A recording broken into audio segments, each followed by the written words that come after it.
I love a good fire. I would so much rather sit around a fire than around a TV.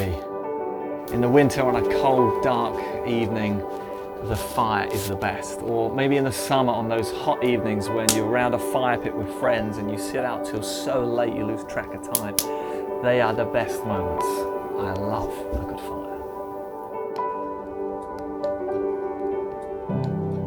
Have you ever heard people talk about the past as if their best days are behind them?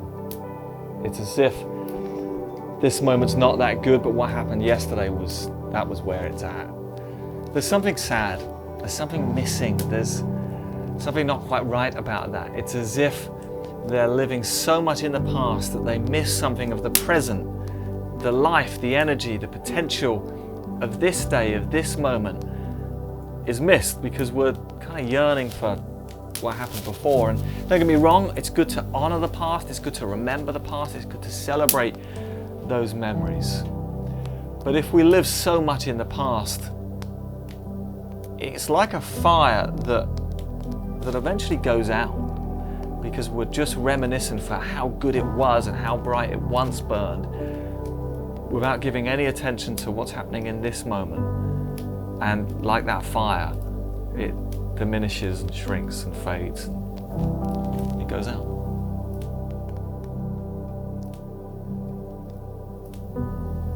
In the Bible, in the New Testament, there's a letter called 2 Timothy. And there's a passage that says this: I remind you to fan into flame the gift of God which is in you through the laying on of my hands. For the Spirit God gave us does not make us timid, but gives us power, love, and self-discipline.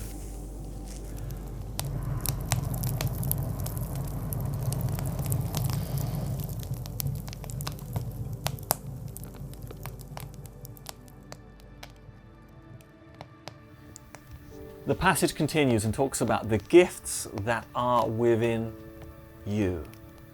Now, you may not think that you have any gifts. You may not be aware of them, but they are there. They may, like the small flame, be small and subtle, but they exist. They are within inside of you. The talents, the skills, and the abilities, they're gifts. And the Bible teaches that they come from God.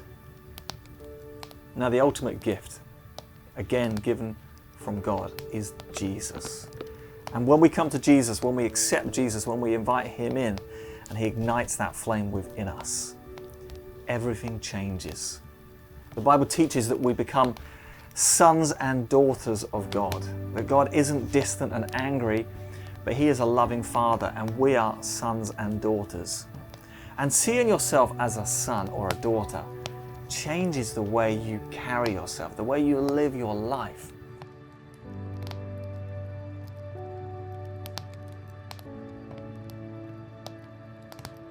I remember when I was younger and I was at school, in the playground there were boys that would often compete by talking about how awesome their dad was. One of them would say, my dad's car can go 150 miles an hour.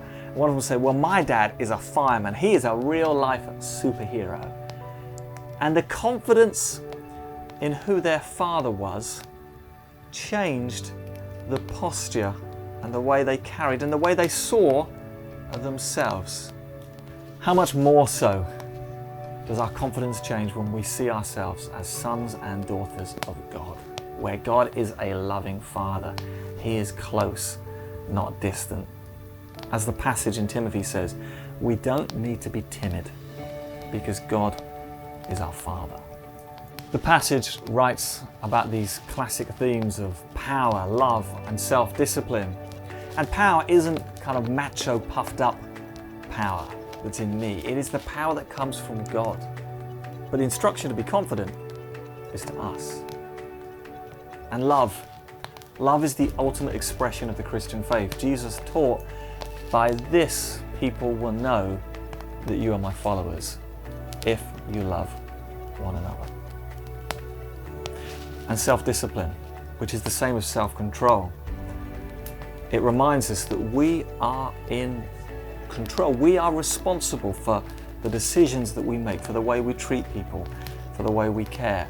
We are responsible. When I read this passage, it serves as a reminder to me to renew my dependence on the Spirit of God that is within me. Now, if that whole idea is foreign to you, if the idea of God being inside of you is a strange idea, there is this mystery that when we invite Him to come in, He comes in. And whether we've done that once or 100 times before, He ignites something within us, and this mysterious flame burns. And it's a gift, and it is a gift from God, made possible by Jesus and residing in us by the power of His Holy Spirit.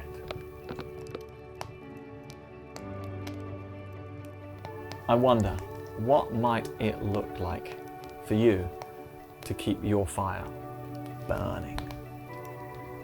I wonder what it might look like for us if we all kept our fires burning. I wonder how bright that fire might be. I wonder how wide that fire might spread.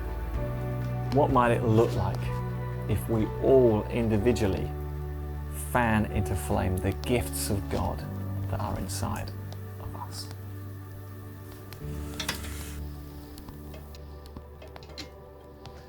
Every night in the winter when we light our fire, our dog swings into his usual position, which is about here.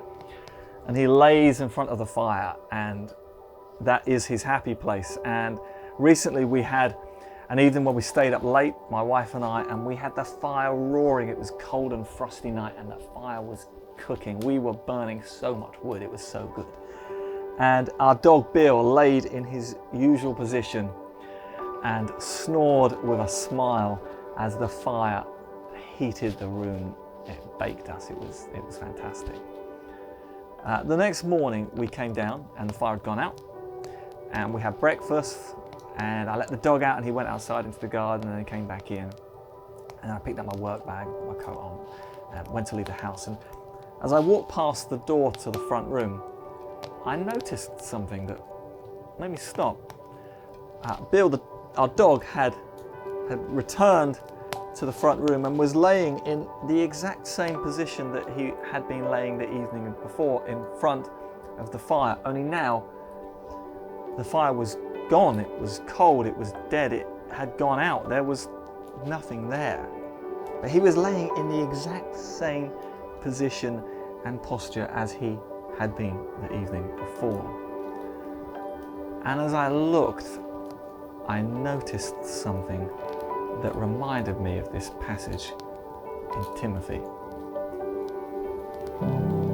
You can't keep warm off yesterday's fire.